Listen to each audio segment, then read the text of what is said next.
in there. Ooh. Hey, we Ooh. started recording. Look at that. Hey, we are live. We are live. As live as we can be. I mean, I feel alive. How are you? Are you feeling alive? 100%. 100%. You had a full training day yesterday, so that's why you have the day off, or what's cracking in your neck of the woods? Oh, dude, I have had an insane amount of full training days for the last like 3 months. That's why I have a day off. Is a full training day like 4 hours of exertion in a day, or 6, or what does a full training day consist of? Shoot, man, a full training day. What does that consist of? Usually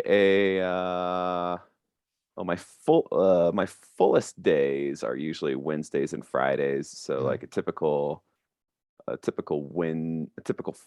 just go with a typical Friday. It might be swim from 7:30 to 9 a.m.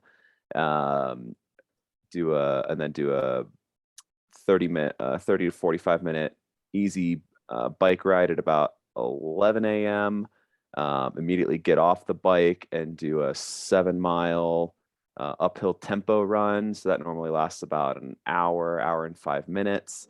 And then do a 90-minute lifting session in the afternoon. So call it. That was like 8 hours. It's like 5. It's like 5 hours of actual training, and then throw in some and then throw in if I have like a sports medicine appointment to like treat a niggling injury or something like that, and then throw in every night I sit in a pair of Normatec recovery compression boots for an hour that squeeze my legs to oblivion to try and flush out some fatigue and toxins and stuff. But it's like foam rolling without having to lie on the ground and do it yourself. Yeah, I mean, but I also foam roll just about every day as well. So Did you do a lot of did you do a lot of like triggering with like a lacrosse ball, or you ever? Yeah, I do a lot. I use just a standard foam roller most of the time, but I'll do some triggering with like a lacrosse ball, or I have a little massage gun called a Hypervolt. That's made by a company called Hyperice. It's basically like it looks like a handgun, and it basically vibrates and pounds into these little trigger point muscles and stuff, so I can target little areas like my calf, or I can have a lot of issues with like my TFL on my hip and stuff like that I use it for. Well, Kyle, yesterday was National Vibrator Day, so I understand all these tools have. I get it. Hey, Kyle, what we did say last time, we were going to start this off by asking each other, what are you wearing today? Oh yeah. Forgot about. What are you wearing? Good looking. Forgot about that. I am so professional. Are you rocking a Bubba Burger shirt again? I am actually not rocking a Bubba shirt today. I am extremely professional. Okay. I say that with ultimate sarcasm. Yep. I probably have some decent bedhead. I am wearing a Ralph Lauren sweatshirt that has USA across the chest. I figured we had to I had to wear some sweats today, given that we did decide on a name for our little which we'll get into in a hot second. But yeah, so I'm wearing a Ralph Lauren sweatshirt. And then hopefully, if people can actually see my my sweatpants, then I have the camera at a very, very bad angle. But I am also wearing a pair of sweatpants that are made by a Canadian company that makes really, really comfy stuff called Roots. My girlfriend got them for me since she's Canadian, and she's like, you're dating a Canadian, you got to have something made by a Canadian company. So yeah, that's David that's upstairs. David upstairs. Can we have confirmation that his sweatshirt is Ralph Lauren? We need confirmation that you know the brands that you're wearing. I'm impressed. I wouldn't know. I know it's Ralph. I know it's Ralph Lauren because I got this sweatshirt. It was in my Ralph Lauren duffel bag, which was jammed full of stuff from Ralph Lauren that we got at the Paralympic Games last year. So yeah, I wouldn't have a clue on what brand of anything that I'm wearing. So I'm gonna say, first of all, shout out to wearing the sweatshirt and shout out to wearing the sweatpants. I was told recently when I was doing a podcast with Abdias that my room that I'm recording in right now looks like I'm in like Tommy Lee's basement or in his house, like just with all the instruments around me. Oh, nice. I said there's strippers on the floor as well. So I'm basically looking, I've got jeans on. I've got a leather jacket on. I'm looking like I'm about to go play a concert. Excellent. Is what I'm rocking. And I'm rocking some shades just to, because blind dudes can wear shades inside and get away with it. We can. I actually, so that's why I'm doing it. Yeah. Funnily enough, I do have a, like on my, over here on my, to my left hand, to the left-hand side of my desk, I have a pair of Oakley sunglasses that have duct tape over the, I'll go ahead and grab them and oh, those look good, dude. Yeah, thank you. Let me go ahead and slap them on here. There we go. Yeah, there we go. Yeah, so they have duct tape.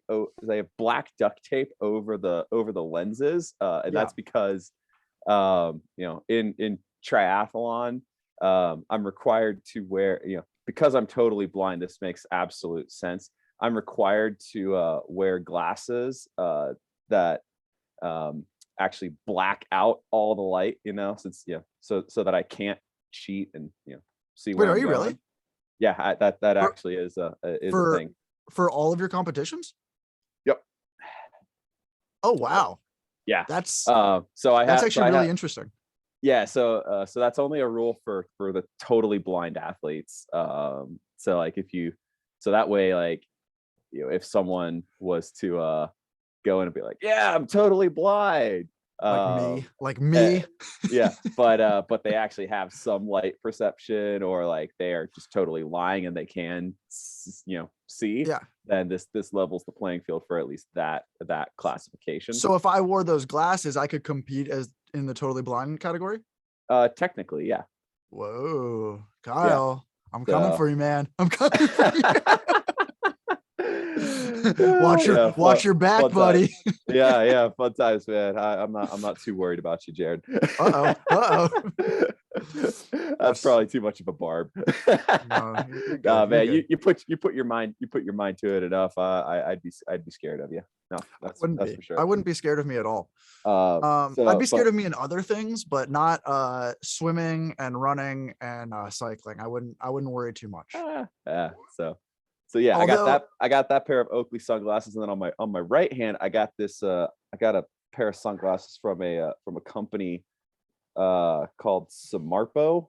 Mm-hmm. Don't worry, I'd never heard of them either. They just sent me this pair of sunglasses for free to test out. So they're also a wetsuit company. Yeah. And these apparently are very exciting looking. David from upstairs, Godber, or should we just call him God? He is the God upstairs. God upstairs. Can we get confirmation? God from above. Can we get confirmation that these are actually like fun looking sunglasses? Apparently they're very colorful. Hey, 2020 up there. How we looking? No, but so when you're swimming in the pool, like, are you swimming in a pool in the morning with lanes? I am. Yep. Does that because when you're doing your races, there aren't lanes like a pool, are there? No. So when we're racing, we race in like the ocean, like open water. we're in open water. So we're in like a lake or a river or a bay or. So do lanes annoy you? Oh yeah. Because lanes annoy me. I mean, I love swimming. I love swimming laps, but you're not really swimming with intensity, worrying about going under a lane, hitting the lane, all of those things. I mean, I don't know. Maybe it's just a me thing, but how do you feel about them? I mean, the lanes annoy me Yeah. personally. So, but fortunately, like I swim in an actual Olympic sized swimming pool. Uh-huh. Here at the training center, and we have our own designated times to swim. So I actually get to swim in my own lane, so I don't have to worry about. Stay in your lane, Kyle. Yeah, pretty much. That's pretty much what I'm told. Um, and our lane ropes are actually, so the lane ropes that they use for like swimming competitions are extremely big and heavy, and if you smack your hand against them, they really hurt. So but my lane is like 3 meters wide, maybe more. And it's pretty hard to go.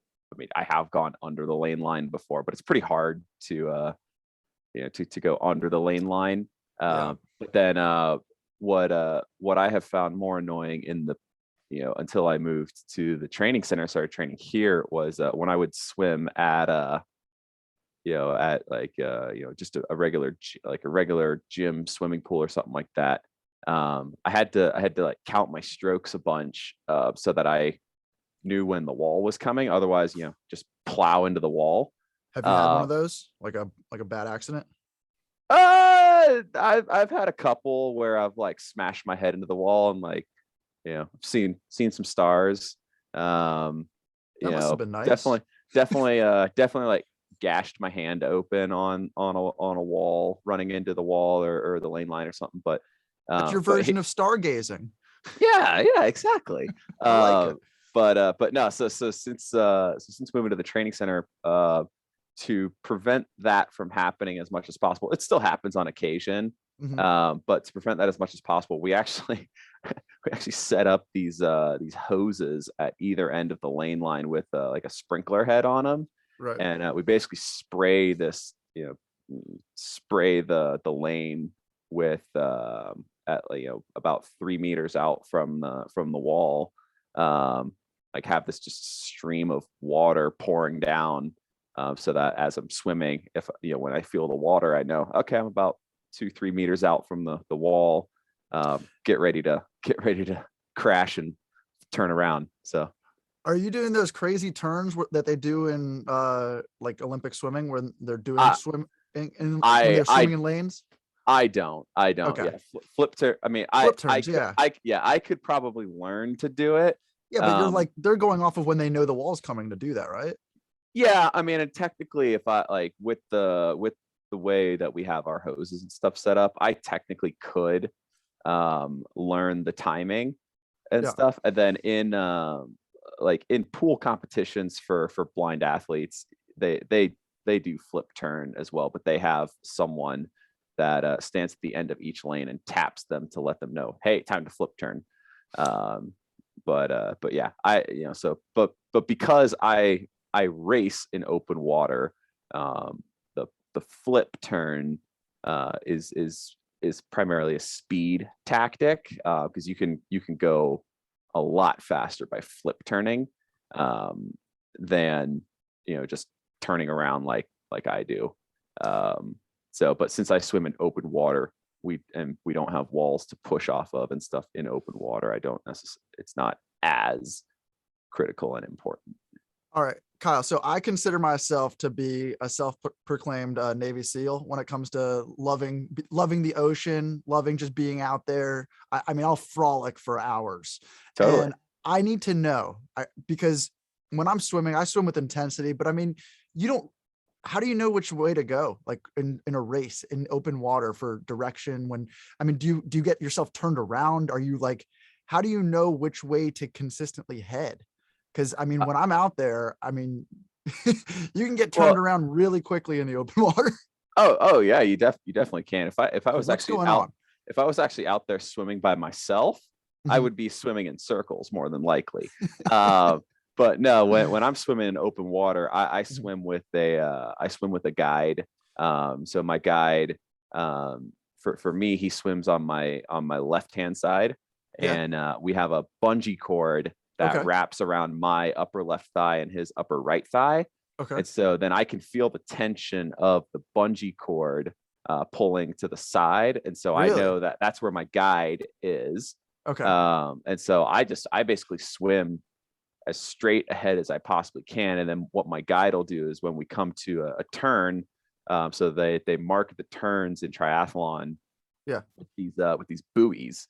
And when we like my guide and I'll talk about like, okay, we're gonna like we have 3 right-hand turns and a left-hand turn, on this race course.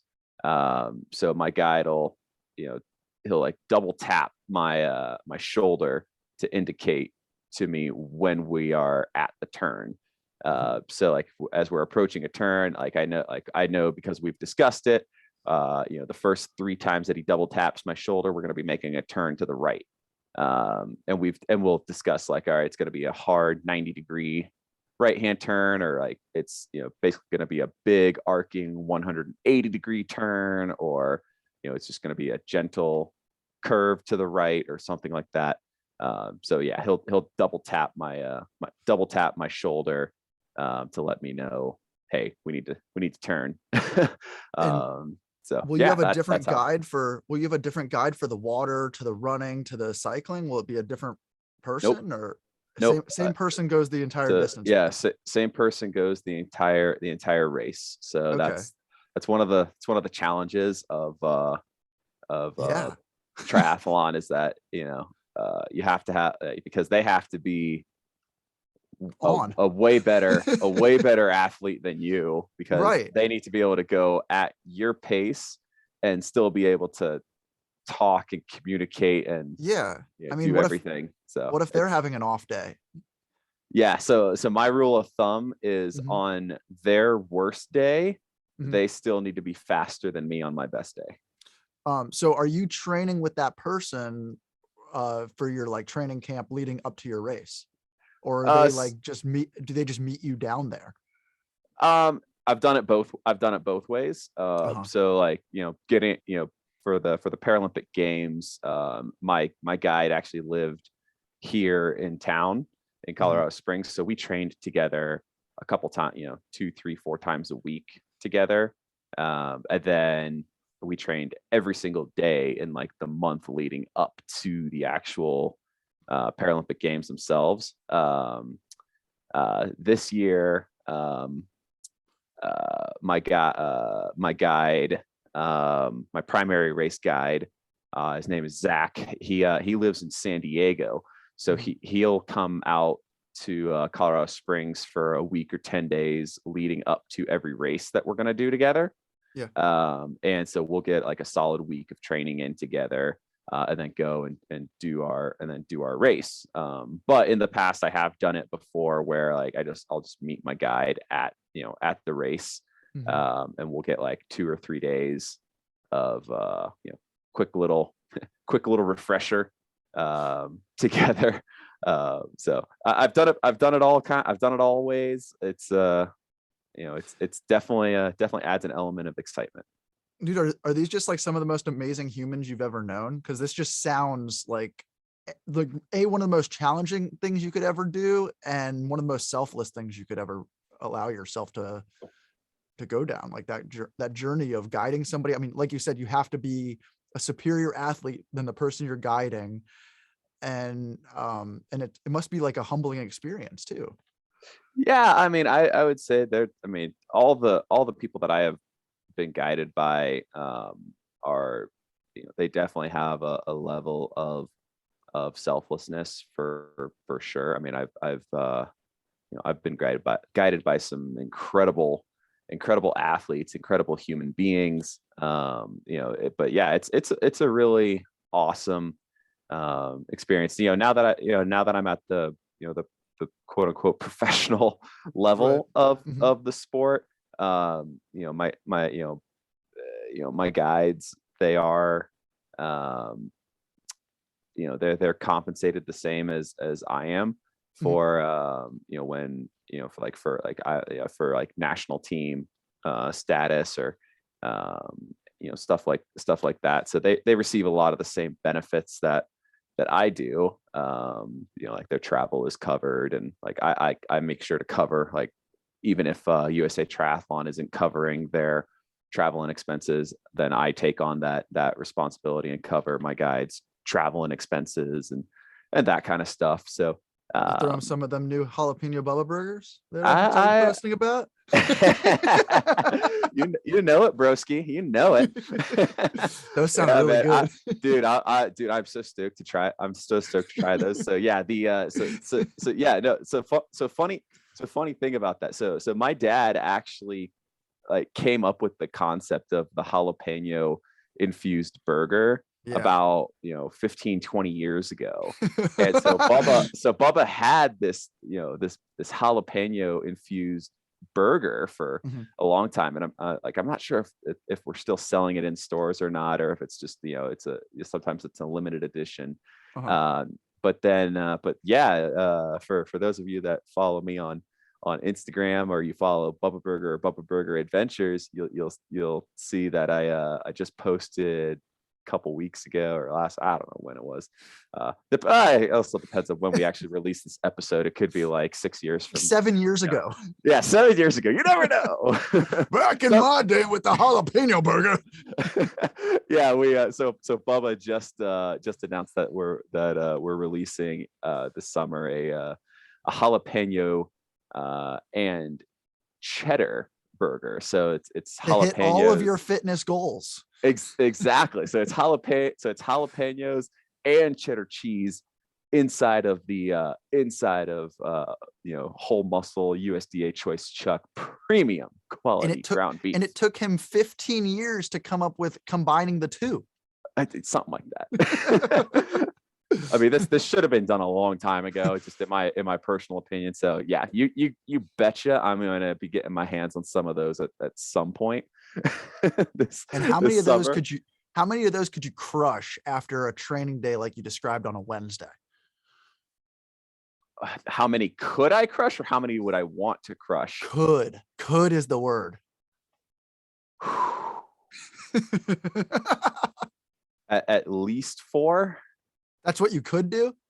Yeah, I mean that's what I could do. And then you're gonna do like a pint of ice cream after that. I mean, at least a pint of ice cream, and at least 2 pints. You said an up tempo 7-mile run. That's like a gallon of ice cream. I mean, and then throw on top of that at least two pints of an IPA, man. Just saying. And then wash it down with with 3 fingers of scotch or something like that. Now will your buns have seeds? I could go either way. I like if the bun has seeds on it, I'm down. If it doesn't have seeds, I'm okay with that too. So I could go either way on the seeds. But this will be a gluten-full bun, correct? 100% gluten. Okay. I am team gluten all the way, man. I'm team gluten all the way. All right. But I will point out all Bubba burgers are gluten free. So okay. So we could just have the burger itself. So you could just have the burger itself, and you could throw it on a gluten free bun. Okay. So yeah. So and I have known many a person that has just eaten the burger as its own, and they eat it like a steak, man. They'll throw a little like salt and pepper on it, and like, oh, it's tasty. It's tasty. Dude, I've gone through many phases where I say no to buns. So I'm not in that phase right now. The scale says I'm definitely not in that phase right now. But there's definitely been some time where I say, you hold that bun. I don't need it. I'm gonna eat this like a steak. Yeah, for sure, man, for sure. But yeah. Dude, so I want you to know that last week we were about ready to record one of these, you and I was all dressed in my sweater, and I was ready to go. I know you had an intense training day the day before, but I want the world to know. I want the world to know that I was in my sweater last week for the show. That is good. And yes, and maybe next time we will actually coordinate a little bit better, and we will each be wearing a sweater or a sweatshirt, or well, the thing is, man, I don't sweat in it. As somebody who hasn't seen a sweater or a sweatshirt in 20 something years, I don't know what one is. Like, I don't know what defines a sweater or a sweatshirt. I don't know. Like, so I was like going around my house. I was like, is this a sweater? Is this a sweatshirt? Like, I'm really not that sure. And I don't know how many people are that aware. Like, does a sweater, like, can a hoodie be a sweatshirt? Can it have can it have pockets? Because that's something like I was told, like, oh, that can't be a sweatshirt because it has pockets. So at this point, Ah, yeah. See, eh, you don't even know. yeah, I don't know. I think it's open Dude, to I think it's open to interpretation. and at this point, because of that, I'm Like choosing. I am totally on board with a hoodie being Right. considered a sweatshirt. All I'm right. totally Well, on board with whatever. I mean, this is what I'm wearing. This is definitely a sweatshirt. well, Um, the reason is I'm choosing to call my leather jacket right now a leather sweatshirt. It's my choice. It's my choice. I we'll roll with it, but that might be a stretch. But you do you. And we'll be okay with that. These jeans that I have on right now are sweatpants. I'm There you choosing to go. call them sweatpants. There you go. There you go. Hey, But as long as why are we even? as long as you're comfy, as long as hey, let's also put it this way. The leather jacket that for sure makes you sweat. So So I guess why you are could we? call it I don't even know if we've explained the sweater thing. Why we are have you a sweater? Why are you wearing a sweater? What makes you personally a sweater? so yeah, for everyone that is wondering about this, it's because Jared and I we have gone back and forth on this. We have And back and forth and back and forth and back back and and forth, forth. back and forth. And we have engaged. We have paid lots of big bucks to deep research. To do market research on this, to come up with just the most badass, incredible name for this YouTube show, Segment. podcast, segment, whatever the hell whatever the hell we are. We're confused. We're very confused. So we are calling ourselves this shindig the Blind Sweaters. And why is that? Well, I mean, I think it's pretty obvious. We're both blind. Oh, And man, we produce a lot of sweat, whether we're in the gym or whether we're creatively in the studio producing or like something like that. So we put in some hard sweat equity. So we are blind. We are sweaters, man. I'm anxiously sweating right now.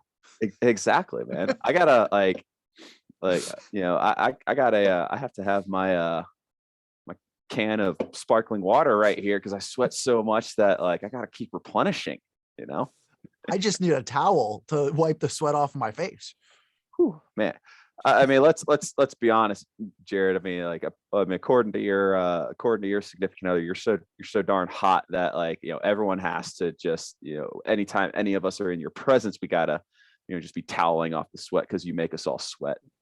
We need misters, just to put mist on us. Totally, man. Totally. Yeah.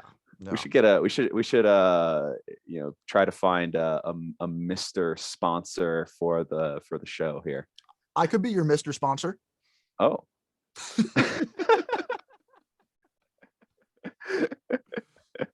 Good stuff. Good stuff. Yeah. So the show we are calling it Blind Sweaters. So yeah, double entendre there with the the actual sweat, perspiration, the sweat equity that we put in, and I just wanted an excuse to not have to dress up and look good so that I could continue being my lazy athlete self, so that I could just wear a sweatshirt or and then especially when we do shows around Christmas time, I could wear ugly Christmas sweaters, See, that's the only thing I know is ugly Christmas sweaters. And I'm like, okay, so that's a sweater, but is it only a sweater because it's around Christmas time and it's ugly and has stains on it? Or could I have worn a hoodie on that day? I really don't know. I mean, in all honesty, well, join the club. I mean, like I said, this is open to interpretation, just like everything else in the world these days. So, Kyle, we've been out of each other's lives for so many years that this reintroduction of these last like month, I just need to tell you, I'm this confused all the time. that's fair. Okay. Okay. Fair. But I don't know if you were that aware of that. So I want you to be aware. I mean, could you sense my confusion from 1,000 miles away?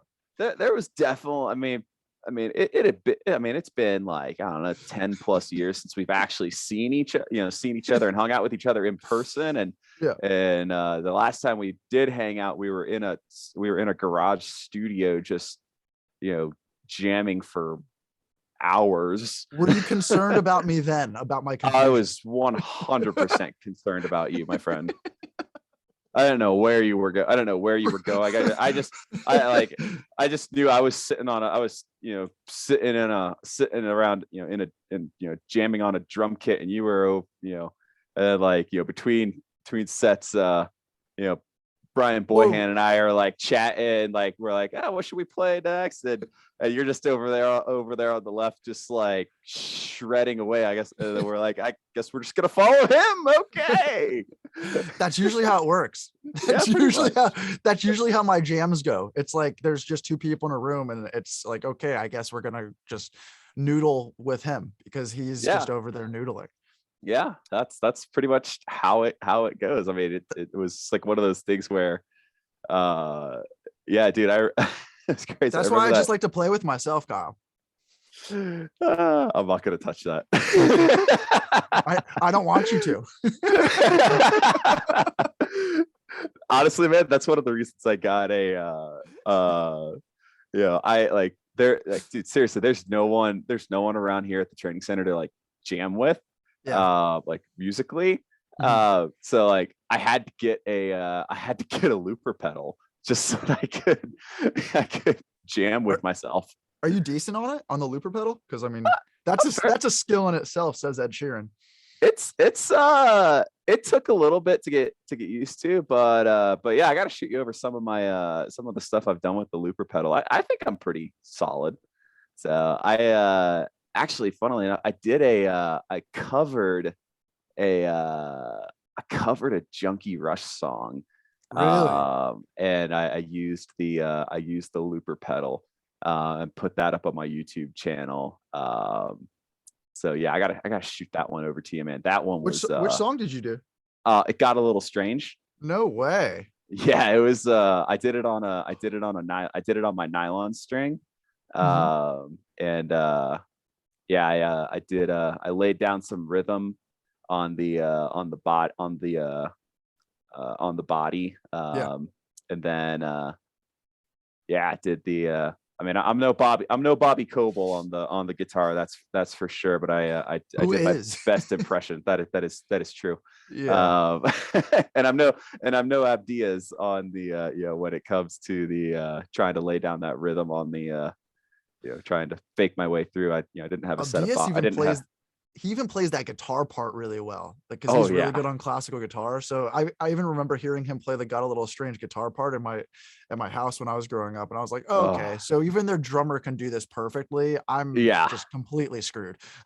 No, exactly. So no, I did that as kind of a tribute to those guys, because it was such, I remember at that camp that you and I officially met at, like 15 years ago. Bobby and Abdias did that song, and I was just like blown away by how good they made it sound. And they weren't using like looper pedals or anything like that. It was just the two of them just like jamming. And so like I was like, man, I'm only one dude. I gotta do something. So I figured out, like I worked at it for like a month or so, and I finally did it to the best of my ability. So yeah, no, it's just did you send it to them? Oh yeah, I sent it to them. They both said it was pretty cool. So dude, send it to me. I'll shoot it over to you. I'd love to hear that. I posted it up on like Instagram and Facebook last year. Dude, I am the worst when it comes to the I internet. I don't feel like I haven't seen anything on the internet in like 20 years. Like I think I'm still on MySpace, Kyle. just wow. Have you ever heard of I mean- live? Have you ever heard of LiveJournal? That's how I'm getting my thoughts out these days.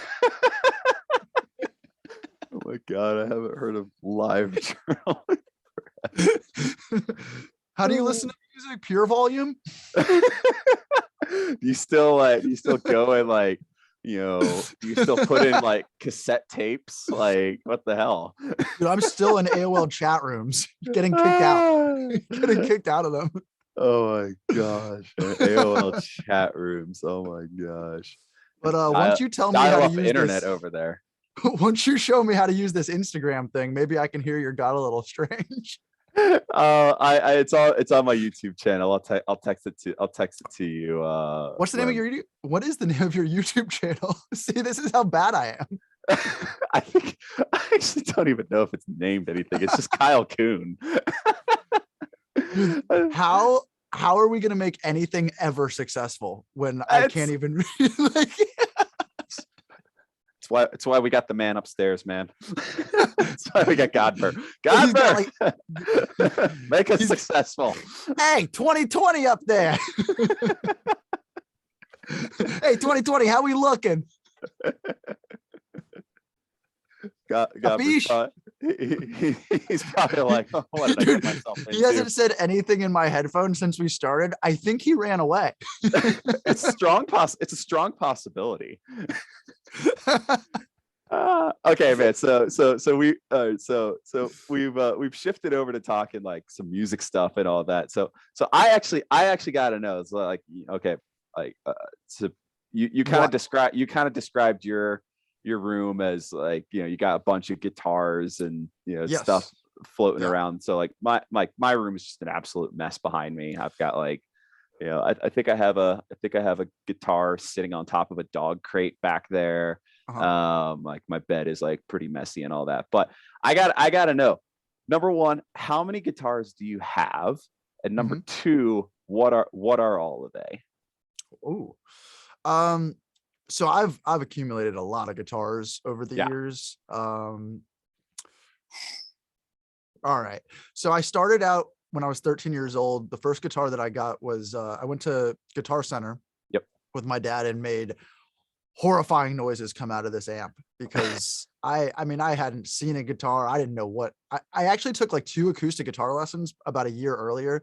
And I was an ice hockey player. So the acoustic guitar was quite boring in my mind because I wasn't even like I really wasn't even a fan of music like until I lost my sight. Like my dad was like, hey, why don't you listen to this? This is Heart. This is Pearl Jam. And I'm like, I really just like Cisco and Missy Elliott. Like that's how I like to get pumped up before my hockey games. And like I didn't know what a band was. I didn't know any of that shit. So like literally my dad took me to a Guitar Center. I found a Gibson SG and was just totally like I could not get over the sound of distortion coming out of the amp. Clearly I was a metalhead in the making. Totally. And it was, I don't know. I came home with it and my dad got me a really nice guitar. He just believed in I would want to practice if I had something nice. Like he definitely had that mindset, even when I was starting out. So he got me a really nice guitar and he wasn't wrong. Like I put 10 hours into it a day, basically. I became completely obsessed. And I'm not sure if I probably would have done that with any guitar at that point, but that's what I had. And I had a teacher and I played 10 hours a day for a long time. And then I slowly just started getting some more guitars. The next guitar I think that I got was like a double cutaway Les Paul. Ooh, nice. And that was awesome until I realized I was such a metalhead and it didn't have like a neck pickup. So I sold it. And because I got rid of a few guitars when I was younger because it didn't like fit my style at the time because I didn't really know what style I was or like that I was a musician, because I was just like, oh, if it's not fast, it's not me. Yeah. Because like, I don't know, man. All I played for years was just metal. Like after I was like, Yeah. oh, I can shred. So I was like, I'm just gonna play Avenged Sevenfold. And so literally, I don't know, I just started getting more guitars, and it became a little crazy. It became a little bit of an obsession. I Sure. think at one point I probably had like 20 or 30. Whew. I've definitely downsized since Okay. then. And I the worst time of buying guitars for me was actually like the year that my dad passed away. I went Yeah. it was like it was like buying myself like a present that would like just like get me through like a month of like happiness. Yeah. And that's like a really weird and sad way to put it, but like Yeah. those but it was also when my band was going on tour. So I was like, oh, we're playing this pop rock music, which doesn't sound like the metal guitars that I have. So I Right. need something that can like kind of do all of these things. So I got into a company called Sir Guitars Okay. that they're amazing. Like they make really awesome strats, they make awesome tellies, they Nice. make Okay. this really awesome modern guitar that Oh. to me is like just like a perfect like Les Paul rock guitar, but Ooh. it's kind of like if you took like a shredding Ibanez Okay. and a Les Paul and like kind of put them into one. That's kind of what this is. And it's Okay. just like a uh so I played one of those because the producer that I was working with, he recorded with those. And I was just like, okay, none of my guitars sound like this. Yeah. And so that's when I got my first Sir guitar, and I had a little endorsement with them, and they were awesome. And yeah, so that's what I toured with, and I played with their amps and stuff like that. But Nice. but man, I went to because I said I have sold some, but this is the craziest guitar purchasing experience that have ever had. I Uh-huh. went to a store called Vintage King Okay. out in LA, and they're an awesome company. They deal with people like producers and studios from around the world. They've just got a great reputation. Yeah. And so I was there to try these Strymon effects pedals, Ooh. and they're like reverb and delay pedals and just effects processors. Like it's three pedals that basically are kind of like industry standards for a guitar player to have, like if they're a touring player or even like a studio guitarist. Yeah. Or I mean, they're just the most top-notch effects you could ever hear. Like you play a chord with this reverb pedal and you're just like, oh, that's that's spa music. It's that beautiful. Nice. Yeah, it's just Nice. perfect. So I went there to try these out because I was looking at like these the Axe effects and the Kemper and all these like boxes that basically are like all in one kind of things that do the amp Nice. and the effects Yeah. all in that. So I was like, I don't just going back and forth. Like, do I want the pedal? Do I want uh this Kemper? Do I want the Axe effects? Right. So I went to try out these pedals because I knew how great they were. And I mean, they're expensive pedals. Oh yeah. I left that store with a Strat. Ooh. Not the pedals. I left with it's called a TMG, and Okay. that Taylor McGrath guitars, I believe. And Oh. and he built these guitars out of the Fullerton factory where Fender used to build their guitars. Oh, And nice. that's where he started his company. And I'm telling you, like, it doesn't matter who's played this guitar. Like James Paul Wisner, who's I've done records with, who's an Uh-huh. incredible producer and friend. Some of my best guitar playing friends who I met at school, when they play this guitar, it doesn't matter what I'm playing. If I'm playing one of my other guitars and they're playing that guitar, there's no way you can compete with their sound. It's Wow. crazy. Yeah, it's That's just awesome. when you're on the neck pickup of this thing and you're doing like any kind of lead work, it's literally like it's got like an extra like it's got an extra thing to it. Then it's fuller. It's like a Strat on steroids. It's crazy. Ooh. I really don't understand it, but Huh. I've had it for years, and there's been times in my life where like I'll only pick it up like maybe a few times in that year. But this Yeah. past like 2 years, it's my main guitar, and I would just call it my main voice, like my main voice of Nice. what I want to sound like. It's not that specific to one thing. Yeah.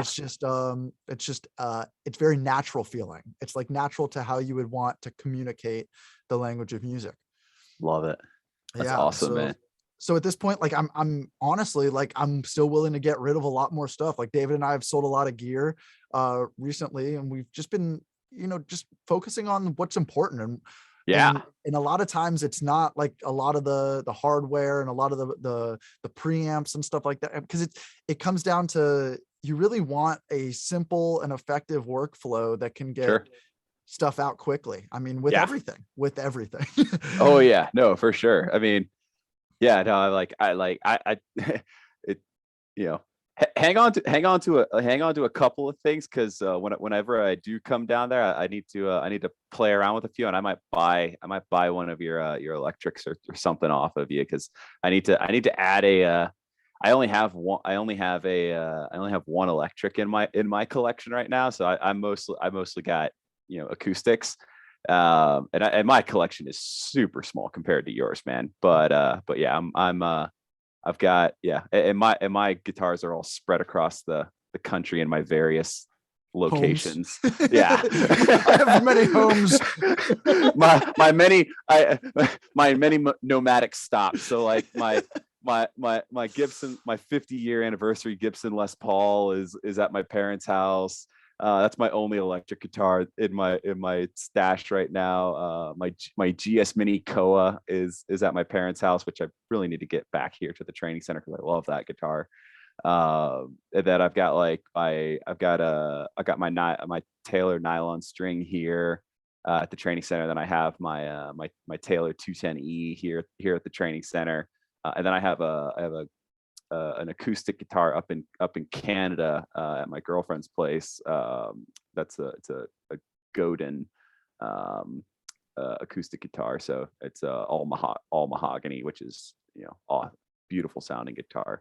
But yeah, so most of my stuff is like acoustic. So and like I'm like I keep wanting to.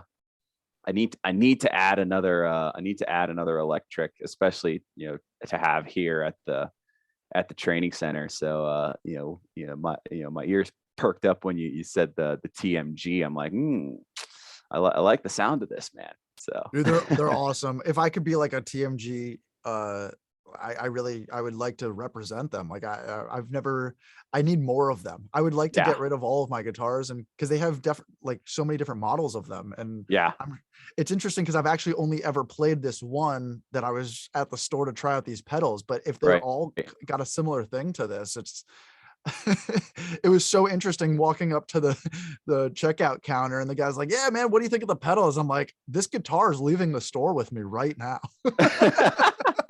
I love it. I Yeah. love it. He was Yeah, like, man. "Oh," he's like, "A good day Okay. for me." But Love it. Yeah, man. yeah, So sweet. dude. Kyle, I gotta ask you, man. Yeah. I do, because this has actually really been on my mind, and you were talking about your YouTube channel. And first of all, I think one thing that has definitely been apparent in our conversation is just full transparency. This has been, we really have had no reservations for the things that come out of our mouths. So I think this has Oh yeah. been really fun. But I do want to ask you, man, because we've referenced David upstairs, and David, man, he's got a lot on his plate. He's Oh got yeah. a lot of hats that he's wearing, that he's doing for a lot, like, because I'm trying to do this channel. I'm trying to do my own channel, and I Yep. feel like I keep bringing up this. I keep saying that I'm confused, because I really am. Understandable. I'm confused on how there's so much work to market something, and Oh there's yeah. so much. And the thing is, I really love doing this. I love not just with you, but like I love performing. Yeah. I love having a conversation. I love playing music. I love the act of um go go and do it. Yeah. Oh, for it's sure. it's all of the other stuff that makes my head spin and feel very, very overwhelmed. Sure. And I think that's just the reality of, there's not much that I can help with as far as like making new channels, making new logos, making all these things and branding it. And like, not just branding like this channel, but like just the hours and hours of just work when it comes to like getting pictures, just simply like that. Oh yeah, I hear you there. And I know you do. And like, and that's why I'm like very open to have this conversation like with you, like on air, because man, there's so much that we have to rely on other people to help Oh us yeah, with. 100%. And I don't know about you, but I feel very guilty when it comes to asking not just for help, but like it's not even like a guilt thing. It's like a biting off more than you can chew kind of thing. Totally. Because focusing on one thing is sometimes uh the necessary thing than having 10 different things. And it's just like, because at the end of the week, it's just like, well, what have I done for that one thing? Yeah. Because I don't know. I mean, I get so like last week I spent a lot of my days playing music. I was Yeah. with a few dudes playing music on a few different days, and it was awesome because that's what I am, a musician. So Right. I had a blast doing it. But then I feel like, oh man, this got neglected. This got neglected. Like, and it's so interesting because I'm sure you feel, as Kyle, I'm sure you feel like there's so much to who you are, and there's so much to like what you offer friends, family, somebody who doesn't even know you could be inspired by a certain thing about you that isn't even related to your athletic journey, Sure. or it could be, like you said, you put together this Junkie Rush cover. Man, I would love to hear that. That's inspiring in itself. And like I've said to you in our last conversation, I have so many passions, I have so many hobbies, and you're like, well, that's a good thing. I know it's a good thing, but I can allow myself to get definitely in over my head when it comes to like Mhm. the small tedious work. Yep. Because I don't have a crystal ball. Like, I don't have a crystal ball to fast forward 5 years and to say, if we do blind sweaters and hire a marketing team to put it out and to do all, like, I don't know where it could go. It could go anywhere. But I Oh also, yeah. like, at this point in life, at 31 years old, I don't have I have the motivation to do. I don't Yeah. have I don't have the motivation to, go find a PR team to see what they can do, see what they I just don't like, because for me it's all about just grinding. It's Yeah. all about putting things out. It's all about, so I love the idea right now, and Mhm. I'm very open-minded. I'm very open to anything with you and I, and doing many of these, but I'm very open to the idea of, from the start, like right here, maybe blind sweaters is the segment of you and I's channel. Like, Yeah. and I'm saying, like, because you're saying you already have a YouTube channel and I already have a YouTube channel. Why don't we just keep putting these up on our YouTube channels and Yeah. call it blind sweaters versus like, because I can't, I mean, David's made 4 different channels Oh yeah, in the dude. past, in the past 2 weeks. And the thing is, I don't know what any of them even mean. Because no, that's, dude, that's the truth. Because the thing is, they're all Jared Hara. They're Yeah. all Kyle Kuhn. And for example, like, I've made like, I made a sports betting YouTube channel because I'm Oh into my sports gosh. betting, and Yeah. I called it Blind Dog Bets. And Okay. I did this because I love betting on the underdog. Like, I love Mhm. taking the underdog in sports, and Yeah. we're all the underdog around here, so got to root Totally. for them. So I made this YouTube channel, but then at the same time, I'm like, so now I need to put all this energy into that one, into this one, but they're all under the same umbrella in my mind of just me, you, like, you know what I mean? Like, Yeah. No, I get you. and I just start to get, I start to get, it's, dude, this is a really interesting thing. I get overwhelmed when I have nothing going on, in Yep. the same sense I get overwhelmed when I have too much going on. And Oh, dude, I hear you there. it's literally the exact same emotion. And Oh, for it's sure. like, we need to, so my point is, this needs to be fun, stress-free, and we need to stay away from the overwhelming feelings. And I don't know how to stay away from that when it comes to making a new channel, because at the same time, I've never made one channel successful. I hear you there. So there's a lot to unpack here. Unpack me. There's a lot to unpack here. So I'm like an ugly Christmas sweater. Unwrap me. Yeah, exactly. Something like that. So I always go back to so one of my principles in life, that my dad, who is, as you know, extremely successful businessman, um, taught me, and something that my grandfather, who was an extremely successful businessman, on my grandfather on my mom's side, my grandpa Joe, he was an extremely successful businessman. So my grandpa, my dad taught me this really amazing lesson in life. And they both told me, time and time again, keep it simple, stupid. Yeah, KISS. just the old KISS principle. Yeah. And when I got into, and when I came to live at the Olympic and Paralympic Training Center, my triathlon coach, had a saying that basically was the KISS principle, but it was do simple well. Yes. And then what you do is, when you do simple well, you do simple better. And so I've taken those two ideas, the keep it stupid simple, or the keep it stupid, keep it simple stupid, however you want to say it, and the do simple well. And I apply that to what I do. So whatever task you're focusing on at any given time, dedicate yourself to that. So that's number one. So what that basically means is we need to, streamline as many things as possible.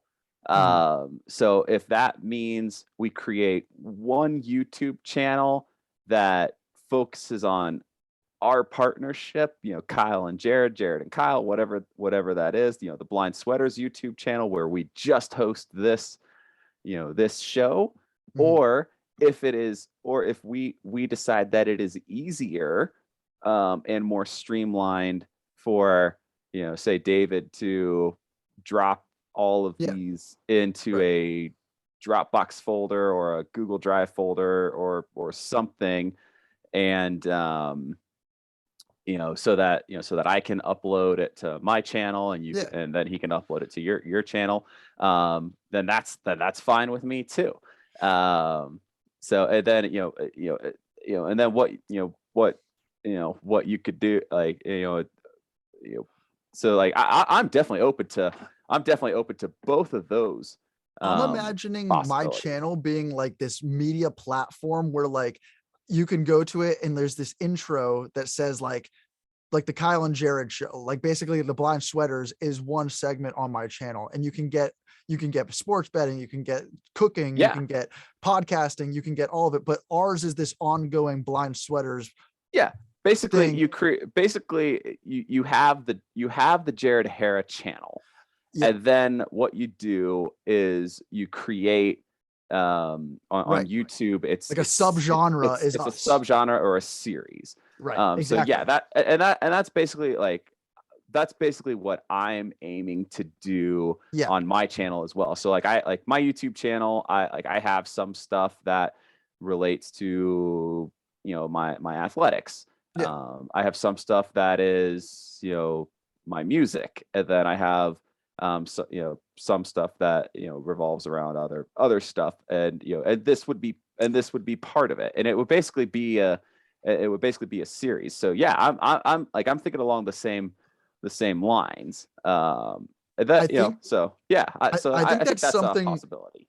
I think that's something we can tackle a lot easier, like, because honestly, like even that last episode, like I want that out right now. Like people should hear that, and then people should hear this. And the thing is, like, even when I tell people like at the gym, they're like, "Oh, what's your YouTube channel name?" Like for a while it was just the Blind People Watcher. And I would tell them that, and they're like, they knew my name. And so then they were like, "Oh, okay," but they would forget that, but they wouldn't have forgotten just Jared Hara, and they will not forget Kyle Kuhn.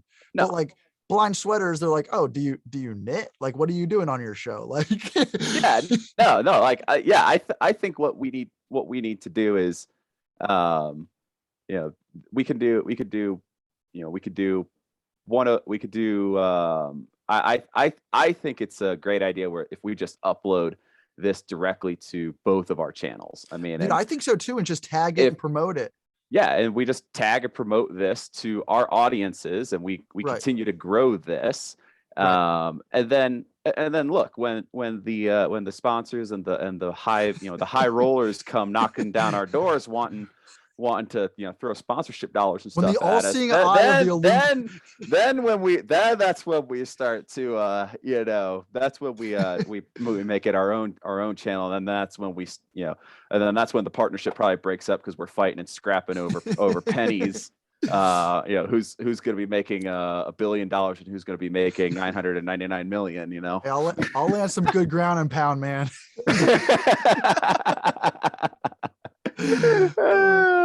No, dude, honestly, honestly, I think that's the way to go. You know, and so I think I so that's kind of my thought. And so so here, you know, so you know, this is probably a discussion we can have offline. Is it easier for, you know, you know, 2020 up there, hey. God, or whoever, whatever we're calling him these days? Hey, 2020.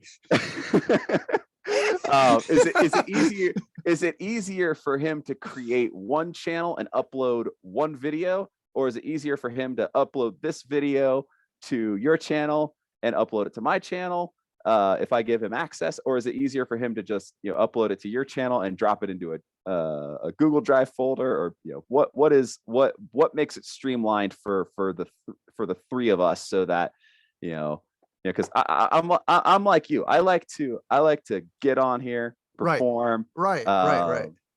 entertain, and I Yes. I like the, you know, but you know, for us to do what we do, which is, you know, provide the people entertainment and do what we do here, we need the people like Godber and you know, and those type of people on the back end, because hey, they're the backbone. They're actually what, you know, they make you good looking. And, you know, I'm still struggling over here with you know, with my terrible MacBook Air For sure. camera. I understand your struggle. No, it really just comes back to, I want to be able to make one thing successful. 100%. That's really, 100%. and I don't want to be in 6 months from now being like, oh, we spent 10% on this, 10% on this, where No. honed in on one. No, I think 100% we need to get this up on both of our channels. Yes. And we need to, because then what we could do is we can cross promote it, you know, because I've got like, I don't know, I haven't checked. I think I've only got like 25 subscribers on my YouTube channel. Dude, man. I know, that's what I'm saying. I just started mine, and I'm at 40. So like, I want that 40 to hit 50. Yeah, no, dude, I want like, I want to get to 50. I want to get to 100. I want to get to more. So Kyle, this is the whole show. Yeah. You and I are in a race. Oh God. Oh, here we go. It's the subscriber race. Oh gosh. First to 50. First to 50. Set your goals high, man. Yeah. First to 50 YouTube subscribers. It's on. Shoot for the stars. Shoot for the basement here. Hey, I'm in Tommy Lee's right now. So love it. Oh man, that's awesome. Yeah, no, I think let's definitely like I think we could definitely add, you know, make this a series on both of our YouTube channels, and that's something that has been done before. So like for example, you know, a fairly famous example is Kevin O'Leary from Shark Tank. So he has a YouTube channel, and he'll go on other people's YouTube channels and stuff, and they'll send him the video that they recorded on their YouTube channel, and he'll put it up on his YouTube channel and then it kind of cross promotes and drives people to both channels. That's So what we need. I think that's our angle right now. I think so too. I think for now, I think that's the keep it simple, stupid approach. I truly believe. Yeah, no, I think so. Yeah, so. I don't want to be like going, a week from now being like, all right, we still don't have that first one up because the channel's not made. Because dude, that was a good conversation. I mean, for sure. Yeah, no, we need to get that heard. Up. Yeah, no, we need to get that up. So, but then here's the question.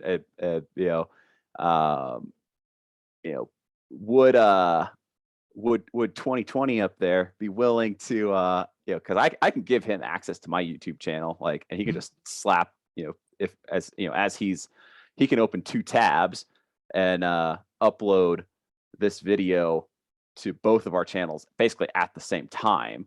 Would that be easy? Would he be open to doing that? Because frankly, I'm lazy. I just don't know if our upload speed has been so bad with uploading to YouTube. So I don't know. We'll have that conversation off air. Just we'll have to experiment and I can try, and like I said, we can just slap it in a Google Drive or something, and I can try uploading from there as well. But yeah, awesome. We'll figure it out. But yeah, I think that's the strategy for now. So. All right. Well, let's enough of that boring stuff. Yeah, that's the boring stuff, man. Come on, Kyle. Do you dream? Do I dream, dude? I have dreams that, I mean, do I the question? I mean, do I dream? Yes, I never remember. Well, I'm starting there. Do you dream? I dream. I more daydream than night dream. I mean, yes, I do dream when I'm sleeping. Mm-hmm. I just never remember my dreams at night. So that's why I say I'm a daydreamer, because I like to come up with ideas and schemes and plans and stuff and dwell on them and turn them into visions and goals, rather than just focus on what does that mean about my subconscious or whatever, the fact that I dreamed about a tree, or I don't even know what the hell I dream about when I'm sleeping. Do you have 2020 when you do dream? I've never had 2020 vision in my life, so I don't know what that would look like. Yeah. So yeah, like when I like the few dreams that I have remembered in the past, I do definitely see in my dreams. Really? But it's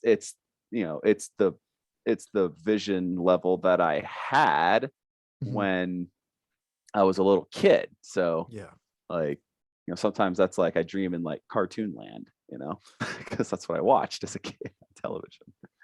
Is it hard to okay, so for me, I don't see people's faces anymore, like in a dream.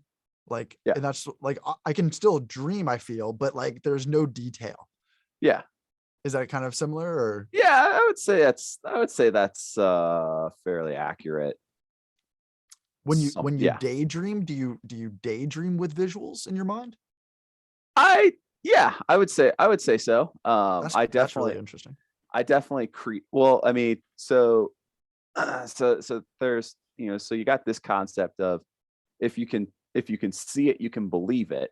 So you can extrapolate that to, if you can see it in your mind's eye, then you can begin to believe in it, and then you can actually take action on it and do it. So yeah, so that's where the principles of visualization came from for like sporting success, and stuff, like people actually visualize themselves, in a race or crossing a finish line or on the medal stand or something like that. So I do the same. So I do the same thing, for whether it's my business goals or visualizing, myself playing the guitar, hitting every note just spot on, or which never happens. It never will, Kyle. It never will. It never will. I just totally, I get that. Or whether it's visualizing, myself in a race, or competing at the Paralympics or something like that. So yeah, no, I definitely create visuals in my head And then like I like for and then one of the interesting things that I do in my visualizations and like my quote unquote daydreaming um, is especially for my sporting success and like my sporting dreams and like for triathlon and stuff. Um, I like I put it in like a video reel in my head, Mhm. or like, and I actually play it out like, and then I put commentary to it, Uh-huh. and like my favorite sportscaster growing up as a kid was a radio broadcaster for the University of Florida named Mick Hubert, and so I put his voice calling calling out the commentary to my athletic Oh wow, dreams and endeavors. So yeah, that's what I do.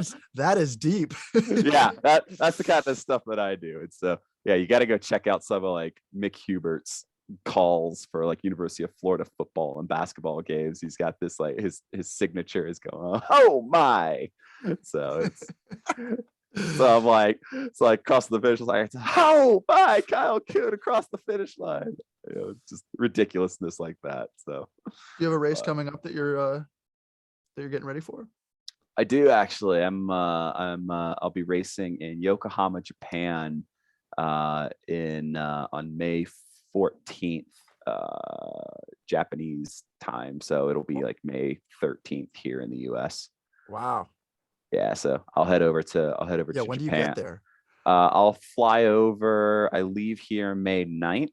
I actually just booked. I just sent my flight info over to our high performance manager at USA Triathlon to book my travel. So yesterday. So we'll leave May 9th. We'll get to Japan May 10th. And we'll spend like 2-3 days just in the hotel getting our stuff ready and go recon the race course and all that. And then we'll race on the morning of May 14th. It'll be like the evening here in the US on the 13th. Friday the 13th, actually. Oh wow, I didn't realize that. Good luck. Exactly. And then I'll fly home on the 15th. So what I'll do is I'll fly to Canada. I'm heading to Canada to spend a week or 10 days with my girlfriend. Right, straight from Japan. So I'll spend a week, 10 days with her. Then I'll fly back to Aspen to spend some time with my family for like Memorial Day weekend, and then I'll be back here to the training center. So yeah, busy time, but we're gonna be recording. We're gonna record a lot more shows between now and then. So yeah. Dude, I'm just gonna be hanging out here in Tommy Lee's basement. Your life sounds awesome. you lived this life though at one point. So I basically am living the touring musician life minus the hard partying, minus punching walls. Yeah, well, that's never outside of the realm of possibility. But if I punch a wall and I break my hand, then I'm kind of done for until I can heal up again. So yeah, well, if you need any help, try to restrain myself from that. If you need any recommendations on great physical hand therapists, I can help you out. Oh, awesome! You never know. You never know. So speaking of hand therapists, yeah, and just in hand injuries in general. So at the beginning, so January of 2020, I just came off a pretty serious back. I had just come off a pretty serious back injury. COVID didn't exist yet. And so we all were getting ready. We had a big race that was supposed to come up in March of 2020 that was going to basically determine who was going to go to the Paralympics for Team USA, for triathlon. And I'm in the gym lifting weights, getting swole, you know, Whoa. Whoa. all that. And I'm doing reverse step downs with 25-pound dumbbells off of a box. And I don't know how it happened, but somehow I tripped. Yep. My shoe got caught, yanked off my foot. Yep. I land basically flat on my butt, and my 25-pound dumbbell lands on top of my hand, and lands just on the tip of my left middle finger. Yeah. And like initially I didn't think it was that bad, but turns out, yeah, I had a compound fracture in my left middle finger. And so like they rushed me to the emergency room. They stitched me back together, and then a week later I have to go in and actually have my hand surgically repaired. Really? Yeah. So I had what's called a Tufts fracture. And like I lost the nail on my middle finger and all that. Had to stay out of the water for a few weeks while my hand, while stitches and everything healed up and all that. But in my but as I'm in post surgery, my doc is like, well, I hope you weren't planning on being a hand model, because this, that dumbbell definitely torpedoed your career. I was like, doc, dreams dashed. Yeah, I broke my fourth metacarpal from a boxer's fracture once, so I understand. Yeah, exactly. It's a real epic boxing match. I think I lost. Yep, totally. So, dude, I actually have a very similar story to your step up thing from like 3 weeks ago. Yeah, I was doing barbell back squat step up. So like the bar was on my back, and we were doing step ups like onto a bench, and it was like 20 reps. So I was like probably pretty exhausted by like my 18th, because I think it was like 90 pounds or something on the bar also for doing step ups. And I completely slipped. My foot like just wasn't planted on the bench. Yep. And I face planted. Yeah, because I slipped and landed on the bench with this barbell hitting me in the back of the head, and it was awesome. Oh yeah, sounds awesome, dude. Yeah, it was great. Epic. I had some cut up shins. I had a big. That's why you're confused, my friend. Dude, I've taken some hits to the head, Kyle. I trust me, I hear you there. I mean, all right. If somebody who is blind has not taken hits to the head, they have lived. You just ain't living.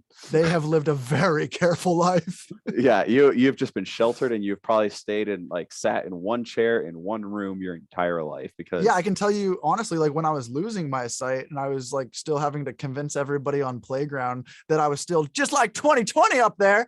Yep. I took basketballs to the face. Like it was my job. I was like, oh, rebound for me. Oh, rebound for my face.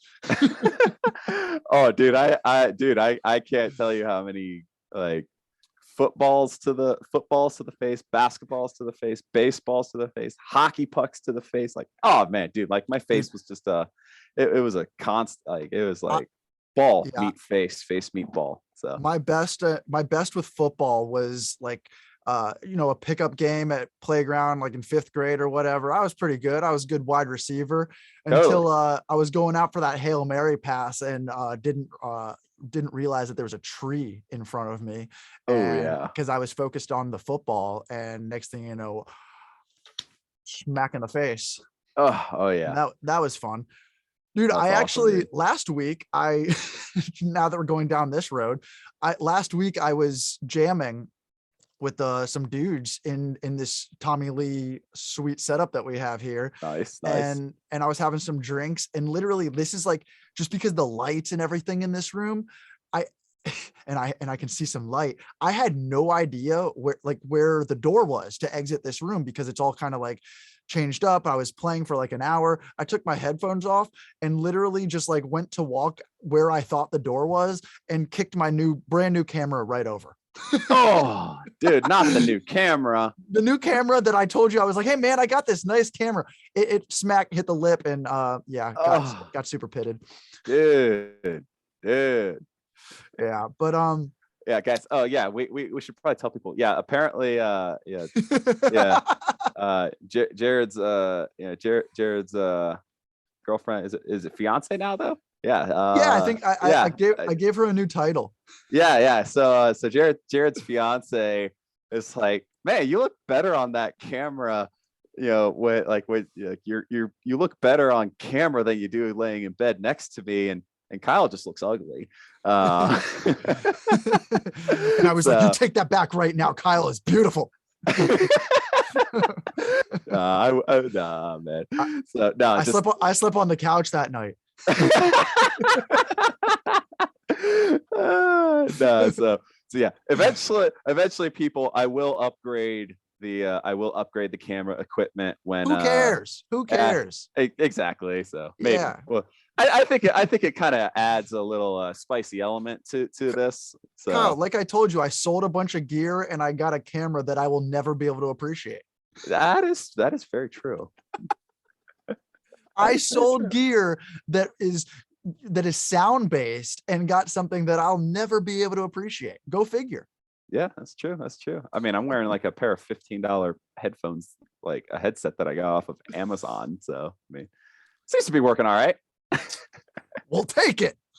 We'll take it, man. We'll take it. Oh, wow, this is big fun, bucks man. Budget right here.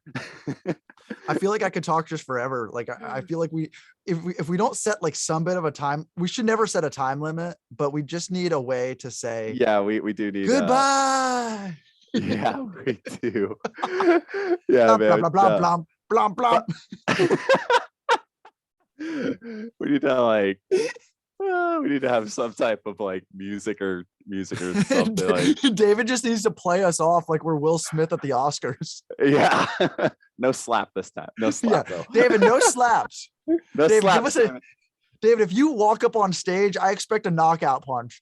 Yeah, no slapping, dude. Just straight up punch. Like put your body into it, man. Just go for a double leg and take us down. Something like that. That'd be awesome. No, man. Yeah, no. Well, yeah, like I said, we're figuring this out. We'll get the introduction down. We'll get the outro down. But yeah, I'm not too concerned, man. I feel like we have this pretty figured out. This has been fun, man. Totally, bro. Till next time, my friend. Till next time, broski. Everyone out there, keep sweating. Yeah, get that sweat lodge on.